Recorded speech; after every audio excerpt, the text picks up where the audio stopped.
കുരിശെടുത്തൻ യേശുവിനെ അനുഗമിക്കും ഞാനന്ത്യം വരെ. കുരിശെടുത്തൻ യേശുവിനെ അനുഗമിക്കും ഞാനന്ത്യം വരെ. ഭാരങ്ങൾ നേരിടുമ്പോ കരങ്ങളാൽ താങ്ങിടുന്നു. ഭാരങ്ങൾ നേരിടുമ്പോ കരങ്ങളാൽ താങ്ങിടുന്നു.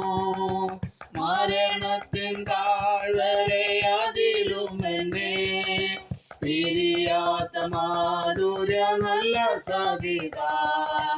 മരണത്തിൻ താഴ്വരെ അതിലുമെന്നെ പിരിയാത്ത മാധുര്യ നല്ല സഹിത. കുരിശെടുത്തൻ യേശുവിനെ അനുഗമിക്കും ഞാനന്ത്യം വരെ. കുരിശെടുത്തൻ യേശുവിനെ അനുഗമിക്കും ഞാനന്ത്യം വരെ. മാറിടും മനുജരെല്ലാം മറന്നിടും സ്നേഹിതരും. മാറിടും മനുജരെല്ലാം മറന്നിടും സ്നേഹിതരും. മാറ്റമില്ലാത്തവരൻ മാനുവേൽ മഹിമയിൽ വാഴുന്നു ഇന്നും എനിക്കായി. മാറ്റമില്ലാത്തവരൻ മാനുവേൽ മഹിമയിൽ വാഴുന്നു ഇന്നും എനിക്കായി.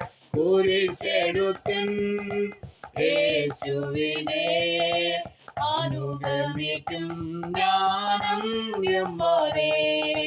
കുരിശെടുത്തൻ യേശുവിനെ അനുഗമിക്കും ഞാനന്ത്യം വരെ.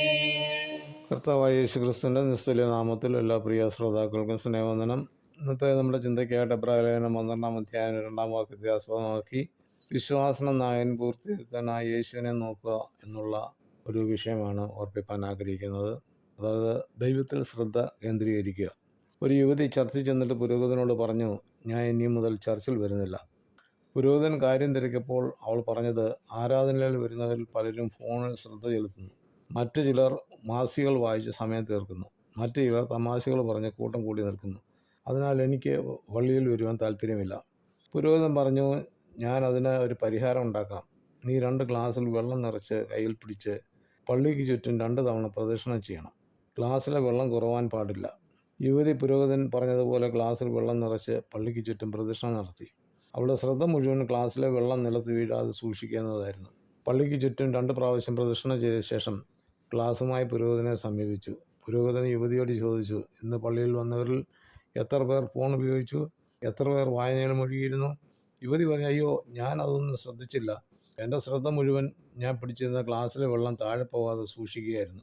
പുരോഹിതൻ യുവതിയോട് പറഞ്ഞു, പള്ളിയിൽ വന്നാൽ ദൈവത്തിൽ മാത്രം ശ്രദ്ധ കേന്ദ്രീകരിച്ചാൽ മറ്റൊന്നും കാണുവാൻ സാധ്യമല്ല. മറ്റുള്ളവരെ നോക്കി ദൈവത്തെ ആരാധിപ്പാൻ സാധ്യമല്ല. യേശു ക്രിസ്തുവിനെ മാത്രം നോക്കുക. ദൈവവചനം പറയുന്നത് വിശ്വാസന നായകനും പൂർത്തിവരുത്തുന്നതുമായ യേശുവിനെ നോക്കുക എന്നാണ്. യുവതിക്ക് കാര്യം മനസ്സിലായി. പിന്നെ അതിനുശേഷം പരാതിയുമായി പുരോഹിതനെ സമീപിച്ചില്ല. പ്രിയ ശ്രോതാക്കളെ, നമ്മുടെ ചുറ്റുപാടുകളെയോ സമൂഹങ്ങളെയോ നോക്കിയ നിന്നാൽ ഒരിക്കലും ദൈവത്തിൻ്റെ മുഖം അന്വേഷിപ്പാൻ സാധ്യമല്ല. വിൻസ്റ്റൺ ചർച്ചിൽ ഇപ്രകാരം പറഞ്ഞിട്ടുണ്ട്, വഴിയിൽ നിന്ന് കുരയ്ക്കുന്ന നായ്ക്കളെ കല്ലെറിയുവാൻ നിന്നാൽ നിങ്ങൾ എത്തേണ്ടുന്ന സ്ഥാനത്ത് എത്തിച്ചേരുകയില്ല. ഈ ലോകം ഒരു കടലിന് സമാനമാണ്. വിവിധ നിലകളുള്ള വ്യക്തിജീവിതങ്ങളെ കാണുവാൻ സാധിക്കും. അവരവരുടെ ജീവിതവും പ്രവൃത്തിയും മാതൃകയാക്കുവാൻ പാടില്ല. നമ്മുടെ മാതൃകാ പുരുഷൻ കർത്താവ് യേശു ക്രിസ്തുവാണ്. ആ യേശുവിനെ നോക്കി യാത്ര ചെയ്തെങ്കിൽ മാത്രമേ നിത്യതയിൽ ചെന്ന് ചേരുവാൻ സാധ്യമാകത്തുള്ളൂ. അവർ ആഗ്രഹിച്ച ധർമ്മത്ത് എത്തേണ്ടതിന് അവൻ അവരെ ചൊവ്വയുള്ള വഴിയിലൂടെ നടത്തിയെന്നാണ് ദൈവവചനം പറയുന്നത്. ആകയാൽ പ്രിയരെ, നമ്മുടെ ജീവിതയാത്ര സുഗമമായി തീരണമെങ്കിൽ നമ്മുടെ സമൂഹത്തെയോ ചുറ്റുപാടുകളെയോ സാഹചര്യങ്ങളെയോ നോക്കിയാൽ സാധ്യമാകില്ല. യേശുവിനെ കാണാൻ താല്പര്യമുണ്ടായ ചുങ്കക്കാരനായ സക്കായിയെ പോലെ സമൂഹത്തിന് മധ്യത്തിൽ നിന്ന് അവന് യേശുവിനെ കാണാൻ സാധ്യമല്ലെന്ന് മനസ്സിലാക്കി അവൻ സമൂഹത്തിനിടയിൽ നിന്ന് ഓടി കാട്ടത്തിന്മേൽ കയറി ഇരുന്നതായിട്ട് നമ്മൾ വായിക്കുന്നുണ്ടല്ലോ. നിങ്ങളുടെ ഹൃദയവാഞ്ച മനസ്സിലാക്കി യേശു നിങ്ങളുടെ സമീപം വന്ന് നിൽക്കും. ആകയാൽ മറ്റുള്ളവരിലേക്ക് നമ്മുടെ ശ്രദ്ധ കേന്ദ്രീകരിക്കാതെ യേശു ക്രിസ്തുവിലേക്ക് നോക്കുക. അപ്പോൾ ജീവിതത്തിൽ മാറ്റങ്ങളുണ്ടാകും. മറ്റുള്ളവരുടെ കുറവുകളെ കാണാൻ ഇടവരികയില്ല. അതിനായി ദൈവകരങ്ങളിൽ ഏൽപ്പിച്ചു കൊടുക്കുക. ദൈവമായ കർത്താവ് ഏവരെയും ഈ ചെറിയ ചിന്തയാൽ അനുഗ്രഹിക്കുമാറാണ്. തിരുവചന ഭാഗം തുടർന്ന് ലഭിക്കുവാൻ ഈ വീഡിയോ ലൈക്ക് ചെയ്യുക, ഷെയർ ചെയ്യുക, സബ്സ്ക്രൈബ് ചെയ്ത് സപ്പോർട്ട് ചെയ്യുക. അടുത്ത വീഡിയോയുമായി നമുക്ക് വീണ്ടും കാണാം.